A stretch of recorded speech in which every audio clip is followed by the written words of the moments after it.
Hi Suresh ഏട്ടൻ, എൻ്റെ പേര് അനു എന്നാണ്. ഞാൻ അയർലൻഡിൽ നിന്നാണ്. സുരേഷ് ഏട്ടൻ എന്നെ അറിയില്ല, നമ്മൾ സംസാരിച്ചിട്ടുമില്ല. പക്ഷേ എൻ്റെ പപ്പയോട് സുരേഷ് ഏട്ടൻ സംസാരിച്ചിട്ടുണ്ട്. പപ്പയുടെ പേര് മാത്യു എന്നാണ്.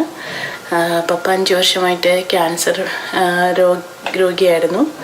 അപ്പോൾ ട്രീറ്റ്മെൻറ്റുകൾക്കെല്ലാം ശേഷം 2020 ഓഗസ്റ്റിലാണ് പപ്പയുടെ പാലിയേറ്റീവ് കെയറിലേക്ക് ഇനി മാറണം, വേറെ ട്രീറ്റ്മെൻറ്റൊന്നും ഇനി അവൈലബിൾ അല്ല എന്ന് പറഞ്ഞു.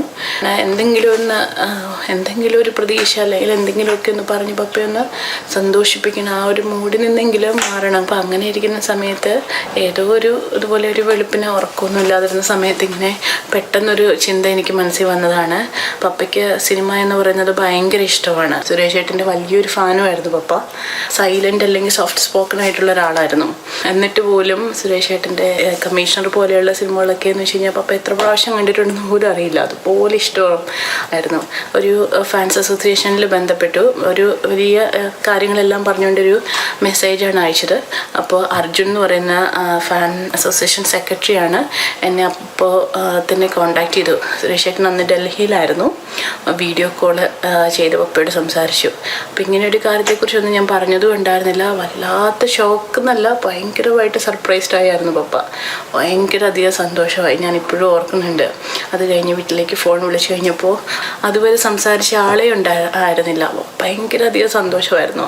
പപ്പയ്ക്ക് നല്ലൊരു ആത്മവിശ്വാസം വാക്കുകളിൽ കൂടെ ഒക്കെ പകർന്നു കൊടുത്തായിരുന്നു. പ്രാർത്ഥിക്കാമെന്ന് പറഞ്ഞു. അങ്ങനെ 2021 ജനുവരി 20 പപ്പ ഞങ്ങളെ വിട്ടുപോയി. ഇങ്ങനൊരു ചെറിയ സന്തോഷം അല്ലേ പപ്പയ്ക്ക്, ഇങ്ങനെ ആ ഒരു സമയത്ത് ആ ഒരു ചെറിയൊരു സന്തോഷം പകർന്നു തരാൻ പറ്റിയതിൽ ഒത്തിരി നന്ദിയുണ്ട്, ഒത്തിരി നന്ദി.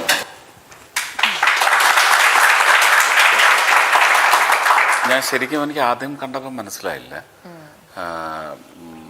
ശരിക്കും പറഞ്ഞാൽ ആ ഫോട്ടോയിൽ കാണുന്ന ഒരു രൂപത്തിലല്ലെന്ന് തോന്നുന്നു. ഞാൻ പാലിയേറ്റീവ് കെയറിലുണ്ടായിരുന്ന സമയത്ത് വീഡിയോ കോളിൽ കണ്ടത്.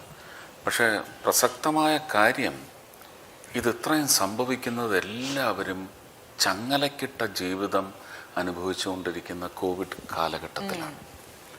2020 ഓഗസ്റ്റ് എന്ന് പറയുമ്പോൾ എനിക്ക് പോലും ചങ്ങലയാണ്. അങ്ങനെ ഒരു സമയത്താണ് വിളിച്ചിട്ട് ഒരു 4 വാക്ക് സംസാരിച്ചാൽ, അങ്ങനെ എത്രയോ പേരെ വിളിച്ച് സംസാരിച്ചിട്ടുണ്ട്. അപ്പൊ ഇതൊക്കെ ആയിട്ട് കോർഡിനേറ്റ്